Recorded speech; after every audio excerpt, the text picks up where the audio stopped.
Hello, comrades. We want to talk about the resignation of Liz Truss and what it means for the left. Graham goes first. Well, no wonder we're having a special episode of Red Line. These are momentous times indeed.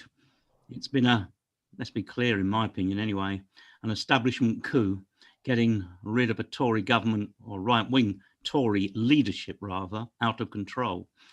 And what they're hoping for, and what they will probably get, the establishment, is a much safer pair of hands. So, what's the attitude of the left of this? I think, allowed ourselves, or at least I did, 5 minutes of celebration. But now we've got to recognise just how serious this is for the left. What's our attitude to the end of Truss? Yep, it's great. Now what? As far as I'm concerned, let's boil it down to some slogans and then try and work it through. Firstly, bring down the Tories. I think that is both correct because the Tory government is an anti-working class government, which has attacked in whatever guise its leadership, the working class on wages and benefits and so many other things. So that's also, it chimes in with the mood of a movement that is increasingly wanting to get rid of this government. Call a general election? Yes, of course. I think there's no problem with that at all. We should be supporting it. There's a democratic deficit. And let's be clear, at a general election, my attitude will be summed up in the slogan, vote Labour and fight. Now, this is a variation of what I've briefing has said for generations, really, vote Labour and fight. Now, what does it mean? It means that we draw a distinction between a Labour Party and the Tory Party. We're not neutral. The choice is at the next election, whether it's in 2 months or 2 years' time, is between, in effect, a Tory government of some sort or other and a Labour government under Starmer. Are we neutral? No. Do we have any illusions that Starmer government will do anything to solve the problems that we face in the interests of the working class? None whatsoever. The context is clear. There's been a class war in the Labour Party, and for the moment, and probably for the foreseeable future, the establishment faction has won. They've excluded the left. They've actually, in many ways, destroyed, eviscerated the left in the Labour Party. And I, for one, find it very difficult to see a way back. This is not business as usual, a swing of the pendulum, sometimes to the right, usually to the right, but sometimes to the left. I think there's real problems. But the contradiction for us is this. On the one hand, we are excluded from power in the Labour Party. But secondly, there is a real mood in the Labour movement as a whole for some kind of unity to get rid of that government. Now, do we concede to that sentiment? My feeling is, at one level, no, because we do not sow illusions. We do not go along with this view that Starmer is somehow making nods to the left. He is not. And unlike previous Blair governments, he will have far less room for manoeuvre in a global economic and specifically British crisis. And it will be a tax, in my opinion, on the Labour movement from day one. So in a nutshell, we warn the movement against what that Starmer government would do. And we tried to put forward a programme that starts from the day-to-day defensive struggles for wages and proper benefits, but leads to the extent that we can to the question of the control and ownership of the economy and of the state. In other words, some kind of transitional programme. So to me, there's not a problem. I don't think that Starmer is in different conditions. I don't think Starmer's qualitatively worse than war criminal Blair. And as far as I was concerned, my section of the left in that period called for a Labour vote. Vote Labour, bring down the Tories, prepare to fight. Thanks, Graham. Well, interestingly, we do have some contradictions or differences on this issue between ourselves, and they were always there, but this period brings it out, which is doesn't mean we can talk together and campaign together and fight together. But I disagree with quite a lot of what you're saying. Not the crisis. I think the issue of the crisis is clearly this is a crisis of the whole system. This is a crisis of the capitalist system that's been declining for decades, and the current drive towards World War III shows that the ruling class is desperately looking for ways to offload the crisis, to deal with its surplus capital that it cannot invest, while people are starving to death and the planet is near to extinction. This is utterly irrational and a mess of contradictions, and it's all playing out in the Tory party and the role that the markets have played, which we're looking at in Monday's program. The working class will fight back spontaneously. It always does, and it does it without us nerdy socialists doing anything about it. The question for me is, will this fight back go beyond the current status quo and, even beyond demands for 5%, 10%, or even 50% pay rises? Will it challenge the logic of capitalism, the constant and destructive drive for profit, which is, of course, what is needed to save humanity? I think history and experience tells us not automatically. It's the role of us socialist nerds, as Rosa Luxemburg put it, not to write down a blueprint that always has to be followed to the letter and will always has to be, is always the same in every situation. Of course not. Part of the program will develop out of that struggle. But I am worried when I hear Graham say, we start where the working class is. Yes, fair enough. And then to the extent that we can, it will, it might, it should, it could say something about socialism. That I think is dangerous, and that leads to a situation where we could get into dead ends. I think the aim of socialism and communism, and rescue it from Stalinism, and how to get to a better society, an alternative world. That is something that we as Marxists have to constantly fight for and constantly mention. It doesn't mean we just stand on the sidelines and shout, we need socialism, that's going to solve it. We fight for reforms, but always as socialists, as revolutionaries, with the aim of saying clearly that we also have to tackle things like the monarchy, the army, the state, because these are the instruments of our enemies. Also tackling questions like human nature. We're all too selfish for socialism, or that capitalism is always, class society has always been there, it's very natural. All nonsense and all stuff we have to tackle all the time. So the problem for me is calling for an uncritical vote for Starmer, or even campaigning for a Labour government, campaigning for somebody who's not just a representative of capital, Sir Keir Starmer. He's a much better representative at the moment of capital than Liz Truss were, or Boris Johnson. He is the representative of the status quo. I'm not even talking about the witch hunt and everything he's done to us and Corbyn, etc., leaving that aside. If we just call for an uncritical vote for the Labour government, or even campaign for it, telling socialists they have to go out and leaflet for this man and his government, he's not even making promises that he would tackle the crisis. None of it. And under these conditions, I don't think that is what socialists should do. It will strengthen capitalism and the ruling class and weaken our forces. I think we need a more creative, active approach in the next election, really. Put some demands on candidates that at least deal with the current crisis, be it nationalizations as a minimum. I think that the demand for nationalization of the energy companies, etc., like they've done in France. I mean, that's what capitalists are doing in some countries. Test the candidates, push them on all sorts of issues. We should come up with a short program. We might end up supporting some Labour candidates, we might support some alternative candidates, or we might not support anybody at all locally if there's nobody good enough. But I think it's just wrong in this current, where the crisis of capitalism is so stark, to vote for somebody uncritically who will continue it. He will try and rescue this decaying system.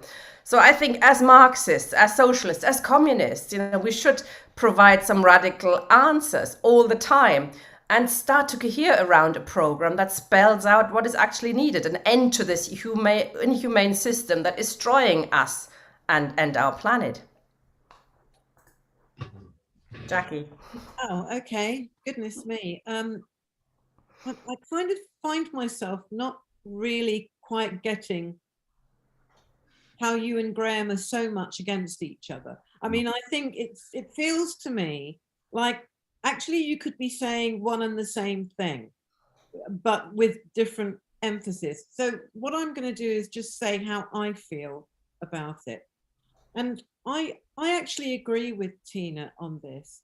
I don't think we can uncritically just go and say, we're going to go and vote Labour. We can't rally the troops on this in an uncritical manner. We'll lose all credibility on it. So I think we've got to say something more nuanced than this. And that's where the problem is. What do you say at a time like this, which is more nuanced? But just some thoughts that have come into my head very strongly, because I think much of this crisis, of course, it's a crisis of capitalism, without a doubt.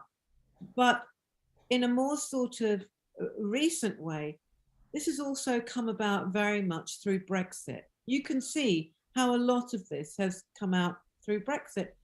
If I recall rightly, a number of socialists, including some I think who might be on this call, were actually for Brexit on the basis that actually if we weren't in the European market, we would be able to make our own decisions on tax and on spending. And I think interestingly, what this recent event proves beyond all doubt is that this has got very little to do with Europe. This has got to do with the markets, and the markets are international. And so what we've done actually is that we've lost all the benefits of being within Europe and have got none of the advantages, and are still left with the problem as socialists that actually our room to maneuver is that much. It's how tiny it is. And so if we're going to look at something as socialists, then we have to look at a far more international view on what's happening and what's going on. And if you do that, to some extent, you know, what's going on now is actually in the realm of the global problems we're looking at now, a little local difficulty. So can I advocate for people? Could I go out and knock on doors and advocate? That's the question that we have to ask ourselves. Could I go and knock on a door and say, please vote for Starmer? And the truth is, and I could lie to people, the truth is I could not do it. But if in my local area there was a good enough, not even just a good, but a good enough, because I mean, there's a paucity of quality on the Labour benches, let's be true. Could I vote Labour then? Yes, I could. But certainly within my own constituency, where, as I've said before, you could have a jackass with a red rosette on and they would get in. And, you know, our MP does nothing, is a Starmerite, and she's everything you think of as a Starmerite. Am I going to go and bolster her position and bolster Starmer's position by adding my vote to everybody else's? Then the answer is no, I'm not going to do that. So I think it's a really difficult sort of response. And do I think we should rally to the cry of out on the streets, you know, demanding a general election? Well, you know, this is what's been happening now. We see people, particularly from that kind of Novara media state of politics. You remember those people who got us into so much of this shit and now telling us that we should be storming the barricades for a general election now. And I really question whether I am going to join in on the streets with the people who are our political enemies, because they are most of the people who are calling for this now. So what I'm saying is, I actually don't think there's that much space between Tina and Graham, but I think we have to have a much more complicated response to what's going on. Mike. Thanks, Tina. And listen, let me start on a note of consensus. We all welcome, I'm sure, the departure of Truss. She was a particularly vicious representative of the class that she is in politics to represent. And I would also welcome, it's been alluded to before, Redline TV is one of the few platforms where not only our audience and our viewers can are invited to debate and discuss in comradely terms, but even the editors are invited to join with one another and disagree on comradely terms, because, as others are saying, we are in the midst of a crisis. What the Liberal and Conservative commentariat and the court stenographers from Westminster are not noting is that this isn't just a crisis for the Tory party, this is a systemic crisis for capital. And what we're seeing, and we should all stand back and indulge in a little bit of popcorn, is a split in the ruling class to a degree. Their party and their natural party of government has been ousted by the very class that they are in office to represent. So there is a schism amongst the ruling class at the moment, which we could, with the political wisdom and organisational skill and vision, take advantage of. So that it's a moment of hope, and it's as always, it's an elusive one, it's a passing one, but we have a responsibility to take advantage of it. What is also happening, and of course this won't be again addressed by the bourgeois commentariat, is that for the past half a century, and Truss really is a victim of this.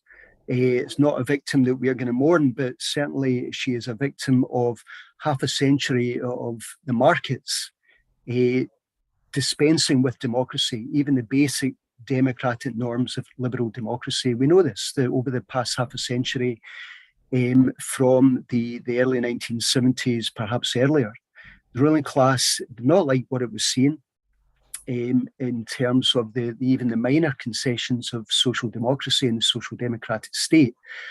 And through ways fair and foul, it attempted to roll back the frontiers of that state, and did so very effectively. So Truss, in many ways, is a victim of her own poisons.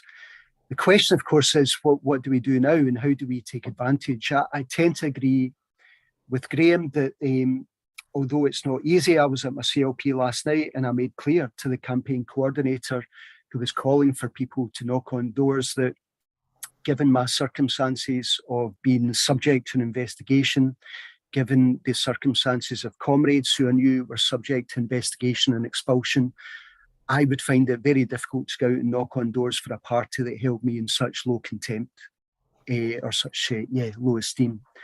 And interestingly, and we've mentioned this before, that even many Labour Party activists are unaware very often of what's going on politically, even in their own party, and many expressed surprise that this was even going on. So how do we relate to the Labour Party right now that is 20, 30 points to the good in the polls?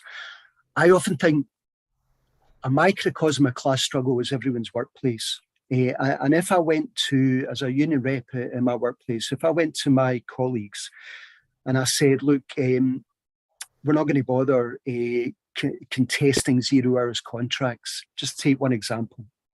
I would not be taken seriously as a union rep. Now that is one of the things that a Labour government is promising to do. Now, these are tepid reforms. These are limited reforms. Of course, the Labour government is unlikely to compete on the ideological field, so these reforms will be surface deep, and a future Tory government will no doubt be able to repeal them very quickly because they will not have been consolidated ideologically. But nonetheless, they are material gains, limited as they are, for our class. And if we are to say that actually it doesn't matter whether or not these reforms take place, I think we would not be taken seriously. I think that I agree with Jackie, there's a nuance to be identified here. We can both call for a Labour government, but we can do so critically and with no illusions. I agree with Tina that if we were going to call for uncritically for a Labour government, that would be a problem. Unqualified, uncaveated support would be a real problem. But I think we can both recognise the limited material gains that Labour government would bring for our class, and the very limited ideological ground they would capture, and the very limited political benefits and dividends that would accrue to the class. The key thing at my CLP, and it was mentioned only very briefly last night, but it was the key contribution from our trade union liaison officer. He mentioned an initiative that we have covered in the show before, when Willie Black came on and discussed the unions and the community initiative in Edinburgh that's been supported by Edinburgh Trades Council. And it reflects Mick Lynch's desire to plant a trade union flag in every community. There's an interesting kind of mood music coming out of the TUC this week that Sharon Graham and Mick Lynch and others are being very clear that a Labour government will not only be whistling in the wind if it's expecting a blank cheque and compliance, but the trade unions are consciously entering the political field, or at least some of them. Now, I know that some of us may be sceptical about just how serious they are and how committed to the class struggle they are. But as Graham says, that there's going to be a moment of rupture for this Labour government, which we're likely to see in the next couple of years. Any Labour government, no matter how it tries to dampen and manage and police expectations, and Blair was no different, arrives in government with a sense of expectation. Those are going to be quickly disappointed. And at that moment, that's when socialists enter the fray. That's when we capture the mood. We have to have a programme, call it transitional, whatever you like. We cannot just simply say betrayal, betrayal, this is not good enough. We have to have concrete demands that we think can be met.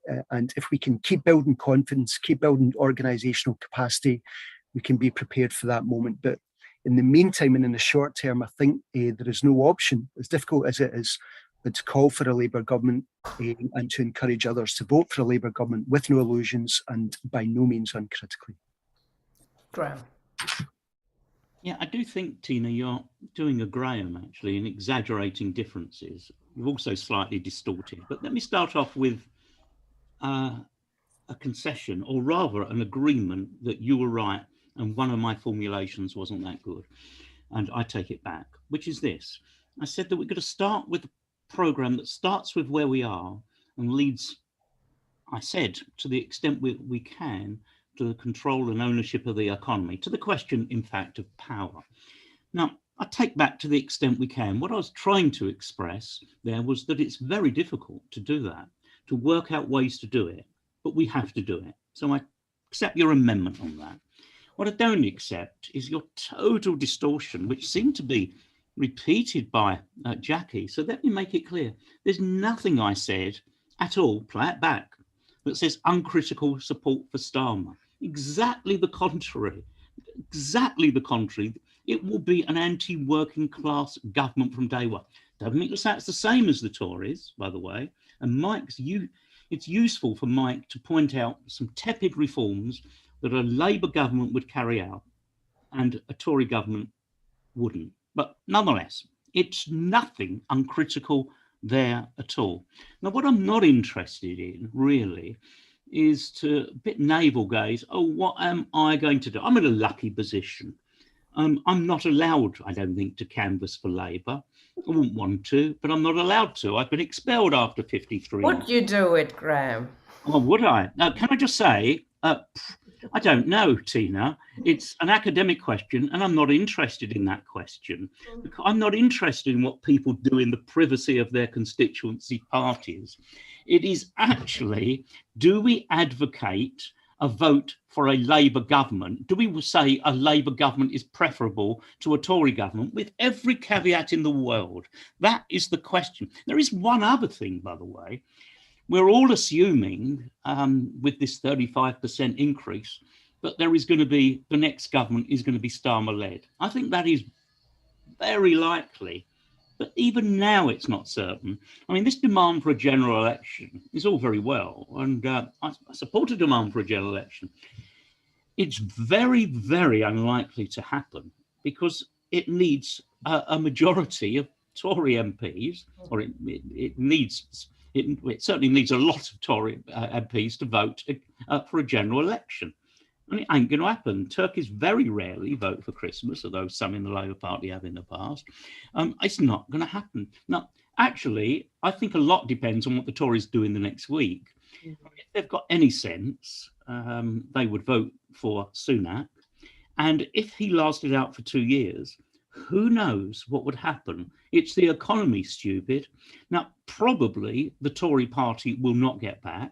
And if they go for Johnson, I would say it's even possible that we would be seeing a terminal decline of the Tory party. But as other comrades have said in other forums, this is an existential crisis for both parties.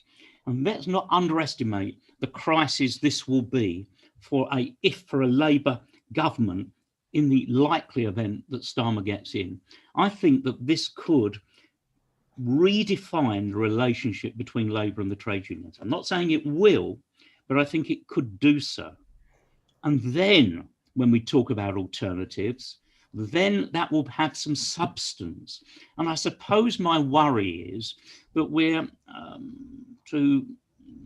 I can't think of an elegant way of putting it, pissing in the wind, which is we get our demands on these candidates. Yeah, I'm all great. Do you stand for this, this, this, and this? Now, what are all those candidates, apart from the odd one, going to do? They won't say, no, we won't. They'll just ignore you. So that means we're going to get into this ridiculous position where we hardly support a Labour candidate in this, what will be probably in 2 years' time, after so many years of Tory governments, and the level of crisis in the next 2 years will be such that it will be, these attacks will be carried out by a Tory government on the working class. And because most people won't reply to our little demands, it does remind me once of a left formation, I think you may have been part of it, about 15, 20 years ago, that did similar things to the Labour Party. I remember they put these demands. Do you support the following? They sent it to John McDonnell. He said yes. So your party, your paper dutifully said, vote for John McDonnell. Jeremy Corbyn forgot to answer. So you said, no, we're not voting for Jeremy Corbyn. I mean, it's just crazy politics, and you know it is. So come on, let's not piss in the wind. Let's talk about the serious issues. Labour government or Tory government, with all the criticism in the world, with all the demands and the programmatic alternatives that lead to the question of control of the economy and all of that, we say vote Labour. And I don't accept, no, listen, I can think of one or two variations. I mean, if Jeremy has the good sense to stand in Islington North, then to the extent I'm fit enough, I'd be happy to go out on the streets for Jeremy against the official Labour candidate. Of course, because he really is the Labour candidate and he's being prevented from doing so by a bureaucratic manoeuvre. But generally, the question is Labour government or Tory government. We're not neutral, and let's not mess around on the sidelines with silly questions. That's what I disagree with. You don't have to be neutral and reject the smaller butcher. You don't have to choose between two evils. It's the same when it comes to a situation. Do we support NATO or do we support Russia? We support neither. There is always a choice, the independence of the working class. And it matters in British politics as well. And I think to say that we have to accept either choice and you can't question candidates or put some pressure on them and have an active engagement I think that's rolling over and just saying, well, it is what it is. There's always a possibility for us as the working class movement, as the socialists within it, to challenge things and to cohere our own alternatives in the process, not because we think, some lefty candidate is going to become an MP. I don't think that's the aim, actually. It's part of giving us, the left, the working class, the possibility and the confidence and the responsibility to take these issues seriously. We're not just observers who have to choose between the lesser evil. We can actually make a difference and develop our forces in the process. In the NEC elections, for example, the LLA, quite rightly, I think, put some demands forward for these NEC candidates to answer. Some did, some didn't, and some, kept really quiet, and we know why, because they didn't support it. So we said, quite rightly, lefties should not support those NEC candidates, and we didn't. They still got in, of course, but I think it helps to distinguish between people who just mouth lefty and people who are actually lefts. And there's always a third possibilities, at least a third. Voting uncritically or not really doesn't really matter, isn't it? It's a bit like in the French elections, you hold your nose while you vote for Macron, because, you know, that's the same. You don't have to choose. There's always a possibility for the working class to develop its own forces. And I think this period of where capitalism is at the end of its tether and it's ripping itself apart, as Mike outlined, the Tory party is an expression of capitalism going down the pan. They don't know how to solve the crisis. This is a systematic crisis, so we need systematic answers on the questions of the unions that will, you know, outplay once the Labour government is in, and the unions will get disillusioned, and then they might do something or not. I think this is like, you know, hoping against hope that the unions will do something useful. It's also, I think, under the illusion that the unions, the way they are at the moment, are part of the answer. I think they're part of the problem. The way they're being misled by their bureaucratic leaderships, who earn a fortune, who don't, you know, live on a workers' representative's wage, etc., who don't, you know, fight for the best interest of their workers. They have their self-interest at heart as well. They are part of the capitalist system. We should always keep that in mind. Yes, there are arenas of the class struggle, like the Labour Party, but to hope that the unions will do it, you know, we have to just like we have to break Labour Party members from Labourism, we also have to break trade union members from unionism and syndicalism, that's the answer by itself. It is not. So I'm saying there's no neutrality. It doesn't mean we have to be neutral. There's always another possibility. I know you're gagging to come in. Go on then, Graham. Well, I think your mistake is shown by the putting in equivalence between voting Labour and voting Macron. There's a class difference. I mean, unless you take this view, which I think some sections of the left have actually said, that Labour is now an outright bourgeois party. There's no dual character, there's no contradiction. If you take that view, fine, you don't vote for either, because it's the equivalent of Macron. But Macron's party is a bourgeois party. Is Labour a bourgeois party? Well, it's got a dual character. It's a bourgeois workers' party, as we've said in other discussions. So therefore, there is a big difference in my opinion. And as for the unions, yeah, I agree. Of course, I don't go along with trade unionism any more than I do with Labourism. But I tell you this, that for socialist ideas to get any resonance, there has to be a material fight back, or else there's nothing, if you like, there's no being, there's no struggle which our ideas can embody and represent. And that struggle will come from the trade union movement, or it won't come at all. Now, that doesn't mean to say we uncritically support any of the formations like Enough is Enough, or any of the trade union leaderships like Sharon Graham, who's got its strengths, it's got a great strengths, but also real weaknesses. But it means an understanding that is the beginning. That's the beginning of reality. It's the beginning of struggle, and it's class struggle. And unless we have that class struggle, then all our ideas count for nothing, because as we know, and we've had this discussion in other fora, ideas have no material force themselves. They are an expression or not of actual reality, of actual struggle. So in the beginning is the struggle, and we have to put forward our ideas. My only slight difference with Mike possibly is just this, and I'll shut up because I've said more than enough. I think that, if you like, we've got to be putting forward our programme, our alternative right from the beginning, in the recognition that in the event of major ruptures between the trade union movement and the Labour Party, those ideas will then have resonance. But we don't wait for that to happen. We've got to do it now. I may have distorted you, Mike, by the way, and I don't want to do to you what others have done terribly to me today. I totally agree with that last point, obviously, but you have to have, we have to have a program for socialism. When the class moves, it will look for answers. Yes, it won't look for answers if it's not moving. That's pretty clear. Mike, I think you had your hand up. Yeah, no, I'm grateful to Graham. No, I agree absolutely with both Graham and Tina. We can't, a programme will have to be adapted. It has to be cognizant of material circumstances. But yeah, we have to have a programme in place so that it can be contrasted favourably with the record of a Labour government, again, assuming this Labour government does actually come to office.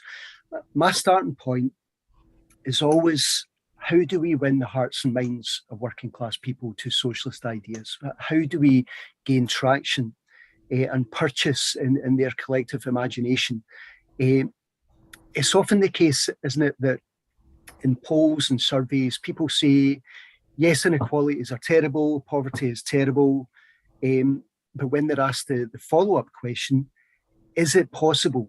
Is it viable and plausible for the end of poverty, the end of inequalities to be engineered? And that's when their confidence, their imaginations begin to narrow.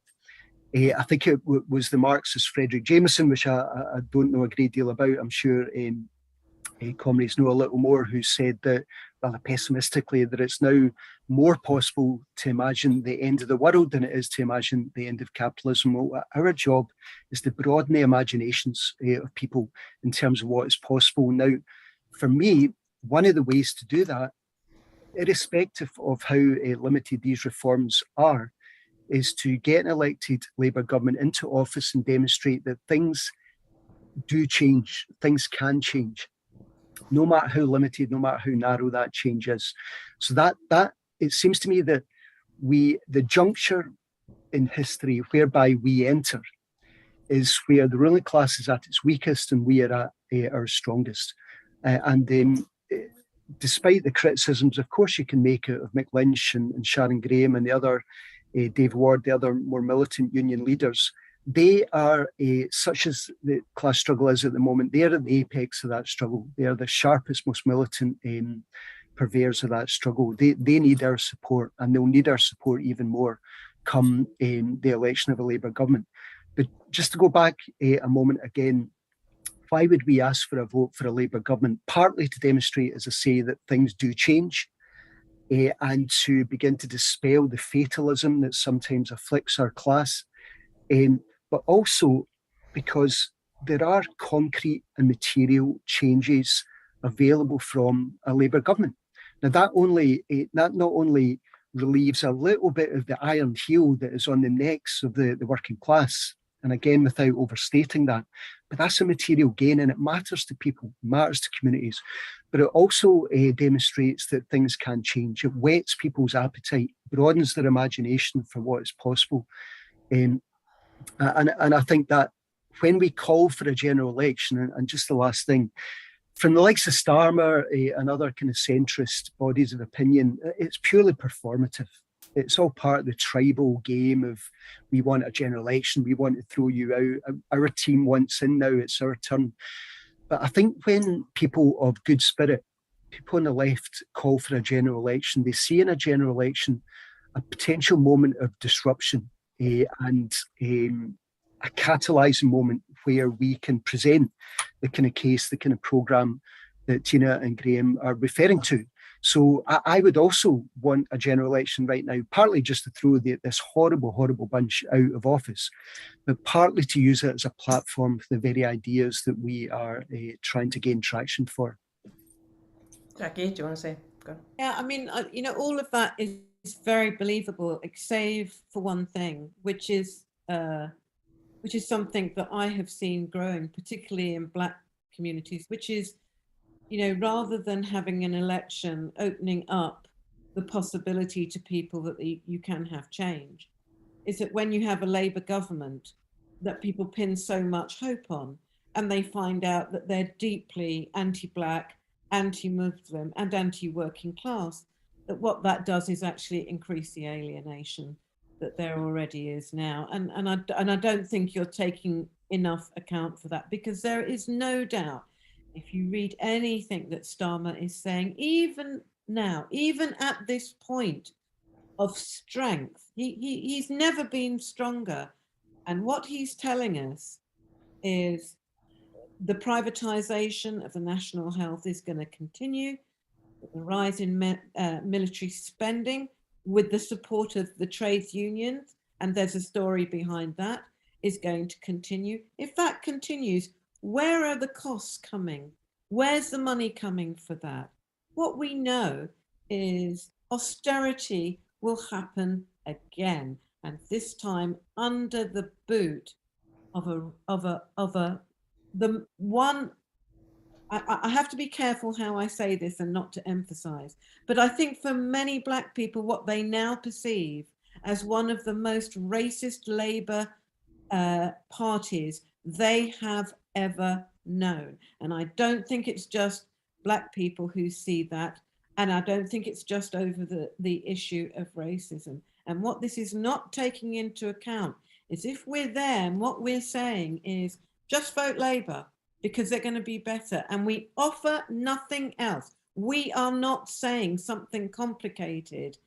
Is that actually what we're going to do is that we're going to alienate those people against us too. That somehow, you know, that awfully hackneyed phrase about being the light unto nations, that sometimes we just have to be the light that shines from socialism and actually stand out and say, yes, you know, I know these guys would be better bureaucrats.